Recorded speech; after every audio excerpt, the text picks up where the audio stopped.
ইয়াৰ অনুৰোধ মই ৰিজেক্ট কৰিব নকওঁ অধ্যক্ষ মহোদয়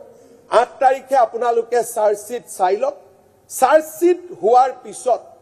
আপুনি যদি ভাবে যে সদন কমিটিৰ প্ৰয়োজনীয়তা আছে মোৰ কোনো আপত্তি নাই কাৰণ আমি লুকাবলগীয়া একো নাই সিবিআই দিব সিবিআই কিয় দিম সিবিআই তদন্ত নালাগে সিবিআই কিয় দিম আই ৰিজেক্ট সিবিআই ইনকুৱাৰী ওকে আৰু জুবিন গাৰ্গৰ ভাৰত ৰত্ন তাৰ মানে আজি জুবিন গাৰ্গৰ ভাৰত ৰত্ন অখিল গগৈ দিব লাগিব বিজেপি সাপোর্ট বিজেপিয়ে সাপোর্ট করে ভারত রত্ন বিজেপিয়ে সাপোর্ট করে এজিপিয়ে সাপোর্ট করে ইউপিপিএল সাপোর্ট করে বিপিএফ সাপোর্ট করে প্রস্তাব লক বিধানসভাত প্রস্তাব লক স্যার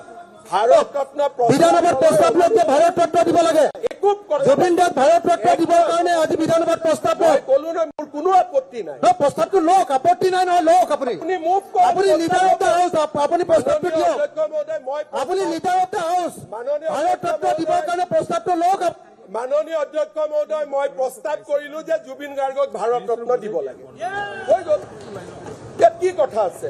আমাৰ কোনো আপত্তি নাই অধ্যক্ষ মহোদয় আপুনি প্ৰস্তাৱ লৈ মই মুভ কৰিলো সকলোৱে সমৰ্থন কৰিলে আপুনি কেন্দ্ৰীয় চৰকাৰক বিধানসভাৰ হৈ পঠিয়াই দিব আমাৰতো আপত্তি কৰিবলগীয়া একো নাই এইটোতো কোনো ইছ্যুৱে নহয় ইমান এটা মৰমৰ মাজেৰে জুবিন গাৰ্গক ভাৰত ৰত্ন দিয়াৰ যিটো প্ৰস্তাৱ হি যেনেকে ভূপেন হাজৰিকাৰ প্ৰস্তাৱটো আমি পাছ কৰিছিলো মৰমেৰে সাদৰেৰে বিভিন্ন জনৰ বক্তব্যৰে তেওঁৰ গুণ গৰিমা আখ্যানেৰে সৈতে এই প্ৰস্তাৱ পাছ হ'ব লাগে এনেকুৱা পৰিৱেশত নহয় যেতিয়া ডিব্ৰুগড় বিধানসভাক আমি ভূপেন হাজৰিকাৰ নামত দিব কৈছিলো ভূপেন হাজৰিকাৰ মানুহে গান গাইছিলে তেওঁ খোৱৰণ কৰিছিলে প্ৰসিডিং হৈছিলে সুন্দৰভাৱে আমি প্ৰেৰণ কৰিছিলো জুবিন গাৰ্গৰ ভাৰত ৰত্নৰ প্ৰস্তাৱ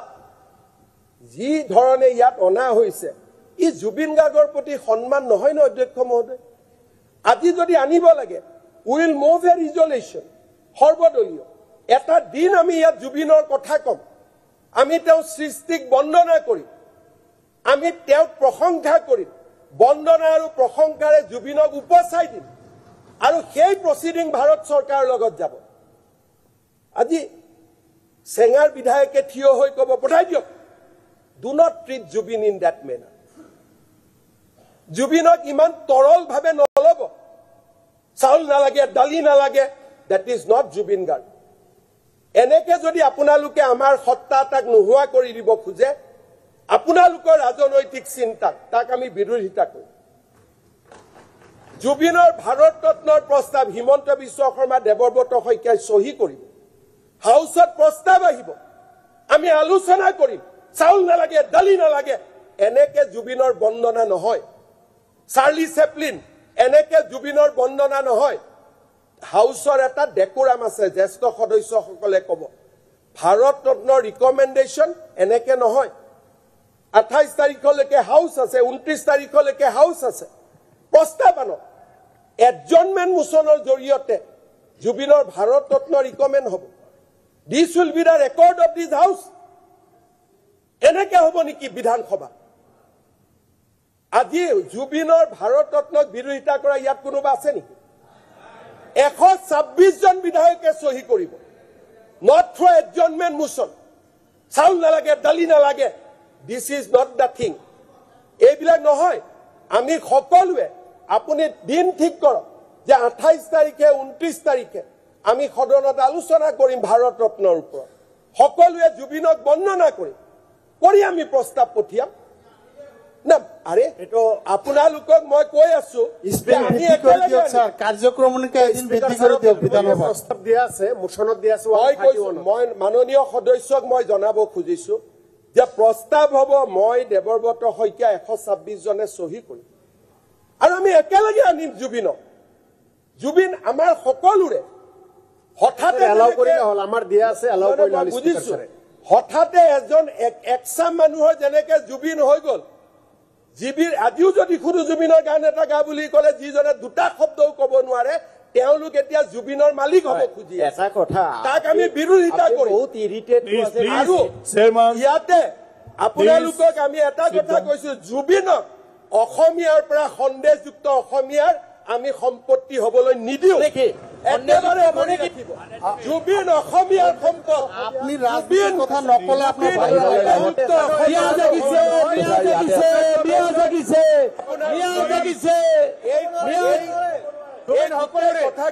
ৰাজনীতি কৰিব খুঁজে অকলতে ধন্যবাদ সন্দেহযুক্ত কোন হয় ল'ব লাগে অধ্যক্ষ মহোদয় কিহৰ ব্লেকমেইলিং মিয়া জাগিছে সন্দেহযুক্ত কোন হয় প্লিজ বহক সকলোৱে বহক অধ্যক্ষ ডাঙৰীয়া কথা ক'লে আপোনাৰ please sit down please chairman Ali ডাঙৰীয়াক প্ৰশ্ন সুধিছো জুবিন সদায় কিয় এইটো এলিগেশ্যন প্লিজ প্লিজ সদায় কিয় প্লিজ এইটো লৈ যা এইটো ল'ব নোৱাৰি অখিল গগৈ এইটো কাঢ়ি লোৱা এইটো বেনাৰ ল'ব নোৱাৰে পোষ্টাৰ ল'ব নোৱাৰে মাননীয় অধ্যক্ষ মহোদয় Akhil Gogoi suspended only blackmailing মাননীয় অধ্যক্ষ অখিল গগৈ মহোদয় ছাছপেণ্ডেড মাননীয় অধ্যক্ষ মহোদয় মই 1983 চনৰ অসমৰ নিৰ্বাচন সংক্ৰান্তত বেচৰকাৰী ন্যায়িক তদন্ত আয়োগ প্ৰতিবেদন সদনত দাখিল কৰিলো প্ৰস্তাৱটো স্যাৰ এইটো এডজৰ্নমেণ্টৰ ওপৰত আপুনি ৰুলিঙে দিয়া নাই মুখ্যমন্ত্ৰী কি উৎপাত হৈছে স্যাৰ কথাখিনি কৈ গৈছে আপুনি একো নকলেই স্যাৰ আৰু আমাৰ স্যাৰ তাৰ ওপৰত ৰিমাৰ্কছ দিব লগা আছে এনেকে স্যাৰ পটাপট কৰিলে কেনেকৈ হয় স্যাৰ বহি পেলাই স্যাৰ তেখেতে জানে স্যাৰ 1 বছৰৰ পৰা আছে তেখেতেতো আপোনাক ক'ব লাগিব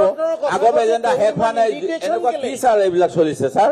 মাননীয় অধ্যক্ষ মহোদয় এডজৰ্নমেণ্ট মোচনৰ পিছত আৰু ৰিপ্লাই নাথাকে স্যাৰ এডজৰ্নমেণ্ট মোচনৰ ওপৰত স্যাৰ আপুনি স্যাৰ ৰিমাৰ্কছ দিব আমি কমেণ্ট দিব আছে স্যাৰ এনেকুৱা প্ৰক্ৰিয়া স্যাৰ ৰিপ্লাইটোৰ ওপৰত স্যাৰ ক'বলগীয়া আছে স্যাৰ কম নে নকম স্যাৰ হুলস্থুল পৰিৱেশ কৰি থাকিলে আৰু হাউচ কেনেকৈ চলিব স্যাৰ আপুনি হুলস্থুল আমিতো হুলস্থুল কৰা নাই স্যাৰ স্যাৰ কম নে নকম এতিয়া মই যদি ক'বই নাপাওঁ অধ্যক্ষ মহোদয় ক'ব আপুনি ক'লে কেনেকৈ মাননীয় অধ্যক্ষ মহোদয় আমি সদনত সিদ্ধান্ত লৈছিলো যে বিৰোধীয়ে ক'ব মুখ্যমন্ত্ৰীয়ে উত্তৰ দিব কিন্তু আপোনাৰ গোটেই অসত্যখিনিতো ক'ব লাগিব না আপুনি কৈছে যে হাইকোৰ্টে জাজমেণ্ট দিলে আপোনাৰ 2023 চনত আপুনি কৈছিলে সুপ্ৰিম কোৰ্টত যাম অৰ্ণমায়ক বৰাৰ কাৰণে তাৰ ষ্টেটাছটো কি সেইটো জনাবল আছে আপুনি সুপ্ৰিম কোৰ্টত কি হৈছে নকলে আপুনি হাইকোৰ্টৰ কথাখিনি স্ক্ৰিপ্টখন আনি পেলাই কৈ দিলে স্যাৰ সুপ্ৰিম কোৰ্টত বৰ্তমান সুপ্ৰিম কোৰ্টত কেছ বিচাৰি দিন হৈছে মইতো লগে লগে দ্বিতীয়তে স্যাৰ এই যে ট্ৰেনজিট ৰিমাণ্ডৰ কথাটো অসমৰে সুসন্তান সুপ্ৰিম কোৰ্টৰ জাজ উজ্জ্বল ভূঞা ডাঙৰীয়াই এটা দিছে যে এইটো কম্পালসৰি স্যাৰ সেইটো মই আপোনাক দিব বিচাৰো তেখেতে এইটো নালাগে বুলি ক'লে কেনেকৈ হ'ব স্যাৰ অসম সন্তান মাননীয় অধ্যক্ষ মহোদয় যদি ট্ৰেনজিট ৰিমাণ্ড লাগে আমি কাষ্টডি কেনেকৈ পালো স্যাৰ এইটো স্যাৰ কেনেকৈ আনিছে মই নাজানো মইতো ইমানখিনি কৰিব নোৱাৰো লিগেলিটি স্যাৰ সংবিধানৰ কথা আৰ্টিকল 21 কথা উল্লেখ আছে গণতন্ত্ৰৰ ব্যক্তিগত স্বাধীনতা আৰু শ্যামকানুক বচাব খুজিছে এইটো আপোনালোকৰ কথা স্যাৰ যেতিয়া তদন্ত কৰিছে তদন্তটো স্যাৰ সৰ্বব্যাপী হ'ব লাগিব মাৰ্ডাৰটোতো মাৰ্ডাৰে হয় তাত কেনেকুৱা কনস্পিৰেচি আছিলে স্যাৰ জানিব নালাগিব নেকি এইটো অকল ইকনমিক নে পলিটিকেল নে কেৰেক্টাৰ এছেচিনেশ্যন হৈ আছিল স্যাৰ তাততো স্যাৰ এইখিনি কৰা নাই তেখেতে কেতিয়াবা কৈছিলে কোনোবা এটা দল বটলা কাৰ আগত ক'লে কেতিয়া ক'লে সঁচা মিছা নাজানো সেইটোতো স্যাৰ তদন্ত কৰা শুনা নাই কেতিয়াবা ক'লে কাৰোবাক ভোট নিদিবি কাক দিব ক'লে কাক দিব নক'লে সেইখিনিতো তদন্ত কৰা শুনা নাই স্যাৰ কা নামানো বুলি কাৰ আগত কৈছিলে লতাহিল ফিল্ডত নে জজ ফিল্ডত কৈছিলে আমিতো নাজানো স্যাৰ মুখ্যমন্ত্ৰীলে সেই সময়ত পত্ৰ দিছিলে সেই পত্ৰখন কি বিষয় লৈ দিছিলে মই এটা গান গাই ভুল কৰিলো বুলি কৈছিলে সেইটো স্যাৰ জুবিন গাৰ্গৰ হত্যাকাণ্ড আৰু আমি চৰকাৰ ভাঙো পাতো কোন চৰকাৰ ভঙা কোন চৰকাৰ পাতো কথা ক'লে স্যাৰ ফ্ৰী চাউল বেয়া এইটো কোনখন চৰকাৰৰ কাৰণে ক'লে স্যাৰ যিটো গানক লৈ কথা হৈ আছে হুৰ হুৰ বতাহ যিটো স্যাৰ বতাহ চৰাই এই স্যাৰ এই গানটো জুবিন গাৰ্গে গাইছিলেহে স্যাৰ এইটো এটা সোঁপন্থী দলৰ সমৰ্থক দিগন্ত ভাৰতীয়ে লিখা আৰু হেৰি কৰা স্যাৰ সেই গতিকে এইটো গানৰ লগত জুবিন গাৰ্গৰ আদৰ্শটো মিলালে নহ'ব তেখেত স্যাৰ তেখেতে বাওঁপন্থী আৰু সমাজবাদী স্যাৰ এই কথাবিলাকো তদন্তৰ আওতালৈ আহিব লাগে বুলি ক'ব লাগিব মুখ্যমন্ত্ৰীয়ে এইখিনি উত্তৰ দিয়াই নাই মুখ্যমন্ত্ৰীয়েতো এইবিলাক নকলে সেই গতিকে আমি স্যাৰ মুখ্যমন্ত্ৰীৰ ৰিপ্লাইটো not satisfied so' leaving the house for some time মোৰ ক'ব লগা আছে তেওঁ গোটেই গীতটোৰ ব্যাখ্যাটো সঠিক কৰা নাই ব্যাখ্যাটো মই কৈছো ৰজা ঘৰিয়াকো জনাদেশ লাগে তেওঁ ৰ'ব প্লিজ এই গানৰ বিষয়ে আৰু ক'ব এইটো নিজৰ নিজৰ ভাৱ যোনে যিটো ভাবি লয় সেইটোৱে হ'ব আৰু কি আছে যোনে যি ভাবি লয় কবিতা আৰু গান আৰু সেইটো বুজাটো নিজে নিজৰ কিবা কৰি ল'লে হ'ল আপোনাৰ ভাৱনা আপুনি ক'লে আনৰ আপোনাৰ ভাৱনা মতে যাব লাগে বুলি ক'লে কি হ'ব যিবিলাকে প্লিজ স্যার এটা পয়েন্ট অফ অর্ডার আছে অধ্যক্ষ ডাঙৰীয়া স্পিকাৰ স্যাৰ অধ্যক্ষ ডাঙৰীয়া প্লিজ এতিয়া আমি অধ্যক্ষ ডাঙৰীয়া এটা পয়েন্ট অফ অৰ্ডাৰ আছিলে আমাৰ সন্মানীয় সদস্য মনোৰঞ্জন তালুকদাৰ ডাঙৰীয়াই যেতিয়া বক্তব্যৰ সময়ত বিষ্ণু ৰাভাদেৱৰ কথা কৈছিলে তেতিয়া মদৰ এটা প্ৰসংগ আনিছিলে এইটো এই প্ৰচিডিঙৰ পৰা এইটো এক্সপাণ্ড কৰিব লাগে বিষ্ণু ৰাভাদেৱৰ কথা কওঁতে আপুনি মদৰ শব্দ এটা ব্যৱহাৰ কৰিছে সেই শব্দটো এক্সপাণ্ড কৰিব মদৰ কোনো ব্যৱহাৰ কৰা নাই মই কৈছো মানুহে কিছুমান মানুহে তেওঁক মদাহী বুলি কৈছিল ইতিহাস লেখা আছে এক্সপাণ্ড কৰিব লাগে কথা কোৱা নাপায় নহয় বিষ্ণু প্ৰসাদ বিষ্ণু প্ৰসাদ ৰাভাদেৱক অপমান কৰিছে এক্সপাণ্ড কৰা হ'ব আৰু আজি বিষ্ণু প্ৰসাদ ৰাভাক আজি অপমান কৰা ক্ষমতা মাননীয় অধ্যক্ষ মহোদয় ফাইল পঠাইছে বিষ্ণু ৰাভাক আপুনি কি ক'ব মদাহী বনালে গোপীনাথ বৰদলৈক এয়াৰপৰ্ট উৰুৱাই দিলে ভূপেন হাজৰিকাক কোনোবা এজন শিল্পী কৰিলে এইটো কি কৰিব খুজিছে আপোনালোকে মই বিষ্ণু ৰাভাক হেৰি মদাহী বনোৱা নাই কিছুমান অসমীয়া মানুহে আপুনি কৈ আছে আপুনি নিজে কৈ আছে আপুনি নিজে বনাবৰ কাৰণে কৈ আছে এইবিলাক কথা অসমৰ কোনো মানুহে কেতিয়াও বিশ্ব এইটো শেষ হ'ল বুলি কোৱা নাই কিন্তু যোৱা নাই আপুনি কিয় কৈ আছে পবিত্ৰ সদনৰ আপুনি এজন মানুহক এজন অসমৰ বিখ্যাত মানুহক বদনাম দি আছে আপুনি আমি জানো আপোনাক ধিক্কাৰ দিব লাগে এই সদনে আজি আপোনাক ধিক্কাৰ দিছে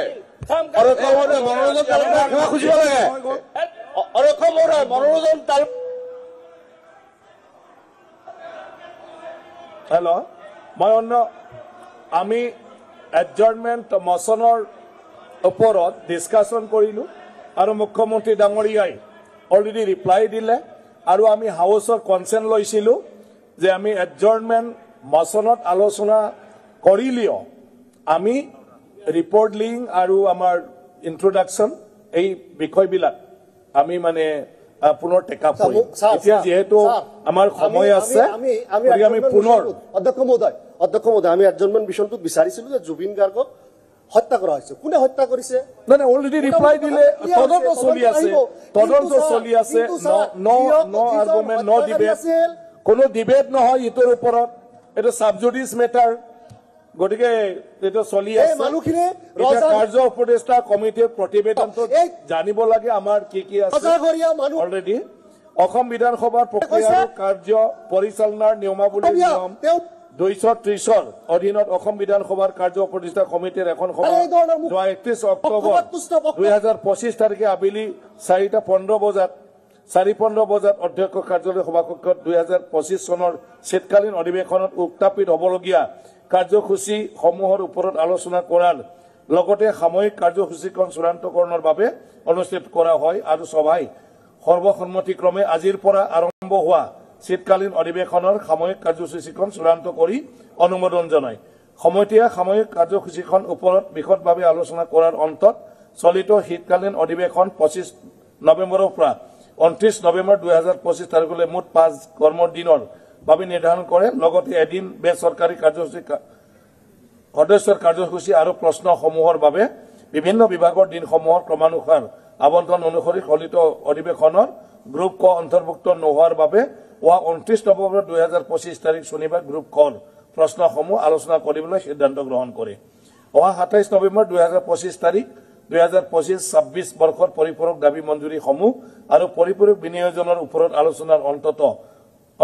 ভোটদানৰ বাবে লোৱা আৰু 2025 অসম বিনিয়োজন বিধেয়কখন উপস্থাপন ব্যৱস্থা পাৰিত কৰাৰ বাবে সভাই সিদ্ধান্ত গ্ৰহণ কৰে আশা কৰোঁ এই প্ৰতিবেদন সদনৰ অনুমোদন আছে এতিয়া 4 নং আছিলে আমাৰ আগত মই এতিয়া অসম বিধানসভা সচিবালয়ৰ নিযুক্তি আৰু সেৱাৰ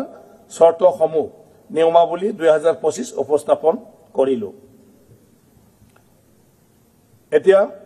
মাননীয় মুখ্যমন্ত্ৰী ডক্টৰ হিমন্ত বিশ্ব শৰ্মা ডাঙৰীয়াই হোম পাছপোৰ্ট বিভাগৰ 2024-25 বৰ্ষৰ বাৰ্ষিক প্ৰশাসনিক প্ৰতিবেদনখন সদনত দাখিল কৰিব মাননীয় অধ্যক্ষ মহোদয় মই হোম পাছপোৰ্ট বিভাগৰ 2024-25 বৰ্ষৰ বাৰ্ষিক প্ৰশাসনিক প্ৰতিবেদন সদনত দাখিল কৰিলো। আৰু আছে অনাৰেবল চিফ মিনিষ্টাৰ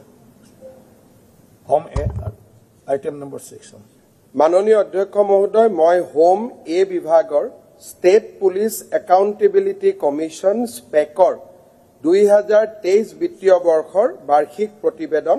সদনত দাখিল কৰিলো। Honourable minister Shri Ranjit Kumar Das. মাননীয় অধ্যক্ষ মহোদয়, মই সাধাৰণ প্ৰশাসনিক সচিবালয় একাউণ্ট বিভাগৰ 2024-25 বিত্তীয় বৰ্ষৰ বাৰ্ষিক প্ৰশাসনিক প্ৰতিবেদনখন সদনত দাখিল কৰিলোঁ। এয়া বিধানসভাৰ শীতকালীন অধিৱেশনৰ এয়া পোনপটীয়া সম্প্ৰচাৰ, য'ত জুবিন গাৰ্গৰ ৰহস্য মৃত্যু সন্দৰ্ভত শাসক বিৰোধীৰ মাজত কিছু যুক্তিতৰ্ক, কিছু বাকযুদ্ধ দেখিবলৈ পোৱা হ'ল আৰু বাকী কাৰ্যক্ৰমণিকা পৰ্যায়ক্ৰমে আগবাঢ়িছে। আমি আগবঢ়াম দেৱব্ৰত শইকীয়াৰ মন্তব্য।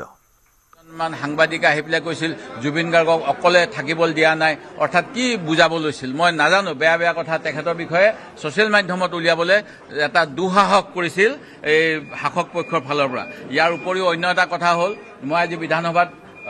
SITক আগ্ৰহ প্ৰকাশ কৰিছোঁ মুখ্যমন্ত্ৰীৰ যোগেদি বিধানসভাৰ মজিয়াত, যে জুবিন গাৰ্গে কোনটো দলক বটলা ৰাজনৈতিক দল বুলি কৈছিল সেই কথা আমাক তদন্তৰ ভিতৰলৈ আনক। কাক ভোট দিবলৈ জুবিন গাৰ্গে মনা কৰিছিল সেই কথাখিনিও তদন্তৰ আওতালৈ আনক। কা আমি নামানো বুলি যেতিয়া তেওঁ কোৱা বুলি আমি ভিডিঅ'বিলাক পাওঁ, ৰিলবিলাক পাওঁ, এইবিলাক সঁচা নে মিছা, এইখিনি কাৰ আগত কৈছিল। মই বিভিন্ন অসমৰ আপোনালোকৰ সাংবাদিকসকলৰ আগত ইণ্টাৰভিউতে তেওঁ কিছুমান কথা কৈছিল, সেইবিলাকো তদন্তৰ আওতালৈ আনিব লাগে। মুখ্যমন্ত্ৰীলৈ এখন চিঠি লিখিছিল যে আপুনি এই নাগৰিকত্ব সংশোধনী আইনখন নানিব বুলি সেই সময়ৰ মুখ্যমন্ত্ৰীলৈ। তেখেতক কিয় এতিয়াও সোধপোছ কৰা নাই। ঠিক তেনেকৈ ভুল কৰিলোঁ, এটা গান গাই তেওঁ ভুল কৰিলোঁ বুলি কৈছিল, যিটো গান বিজেপিৰ কাৰণে তেওঁ গাইছিল আৰু ৰাজনৈতিক গান, তাৰপিছত তেওঁ নাগাওঁ বুলি কৈছিল, আমাৰ সন্মুখত কৈছিল। ঠিক তেনেকৈ আমি চৰকাৰ ভাঙো, আমি চৰকাৰ পাতোঁ, এই কথাখিনি তেখেতে 5 বছৰ এখন চৰকাৰ থকা অৱস্থাত কিয় ক'ব লগা হৈছিল। আৰু ফ্ৰী চাউল দিয়াটো মই ভাল নাপাওঁ, মোৰ মুখ নুখুলিবি, আৰু বহুত কথা কম বুলি তেওঁ যে কৈছিল, এই কথাবিলাকো বন্ধ কৰিবলৈ কোনোবাই ষড়যন্ত্ৰ কৰিলে নেকি, সেইখিনি কথাও তদন্তৰ আওতালৈ আনিব লাগে। যি সময়ত আমি দেখা পাইছিলোঁ SITয়ে জুবিন গাৰ্গৰ মোবাইলৰ নাম্বাৰ চেক কৰি কৰি কোনোবা যুৱতীয়ে জুবিন গাৰ্গৰ লগত গান গাবলৈ আগ্ৰহ প্ৰকাশ কৰিছিল, তেনেকুৱা জুবিন গাৰ্গক দেখা সাক্ষাৎ নোহোৱা সেই উদীয়মান শিল্পীকো আনি পেলাই তোমাৰ লগত কি সম্পৰ্ক জুবিন গাৰ্গৰ, কেনেকৈ চিনি পোৱা, এই কথা সুধিছিল। তেতিয়া মই ইমানখিনি কথা যে যিখিনি দিলোঁ, এইবিলাকৰ ওপৰত তদন্ত নকৰাকৈ আজি মুখ্যমন্ত্ৰীয়ে কৈছে তদন্ত সম্পূৰ্ণ হৈ গ'ল। সেই গতিকে এই তদন্ত কেতিয়াও সম্পূৰ্ণ নহয়। আমি অসম বিধানসভাৰ অধ্যক্ষ মহোদয়ক 13 অক্টোবৰত চিঠি লিখি জনাইছিলোঁ যে সদন কমিটি হ'ব লাগে, সদন কমিটিয়ে বহুতখিনি তদন্ত কৰিব। এটা লাজ লগা কথা, 2 মাহৰ ওপৰ হৈ গ'ল ঘটনা, জুবিন গাৰ্গে লগত লৈ যোৱা বেগ, জুবিন গাৰ্গৰ লগত লৈ যোৱা কিবা হেণ্ডবেগ, সেইবিলাক আজি 3 দিন আগত ফৰেঞ্চিক এভিডেন্সৰ কাৰণে কালেকশ্যন কৰিছে। সেইখিনিত জুবিন গাৰ্গ ইমান প্ৰকৃতিপ্ৰেমী আছিল, পশুপ্ৰেমী আছিল, তেখেতৰ ঘৰত 4-5টাকৈ কুকুৰ থাকে। সেই কুকুৰকেইটাই মালিকৰ অবিহনে মালিকৰ সেই সামগ্ৰীবিলাকৰ ওপৰত পেচাব কৰিলে নে পায়খানা কৰিলে মই নাজানো, তাত কেনেকৈ ফৰেঞ্চিক এভিডেন্স থাকিব। এইবিলাক মাত্ৰ মানে আদালতত তেওঁলোকে নিজকে দোষমুক্ত কৰিবলৈ এটা তদন্তৰ ভেকু ভাওনা কৰি আছে। সেই গতিকে আমি মুখ্যমন্ত্ৰীৰ যিটো ৰিপ্লাই, এই ৰিপ্লাইৰ আশ্বস্ত নহয় সাময়িকভাৱে সদন ত্যাগ কৰি আহিছোঁ।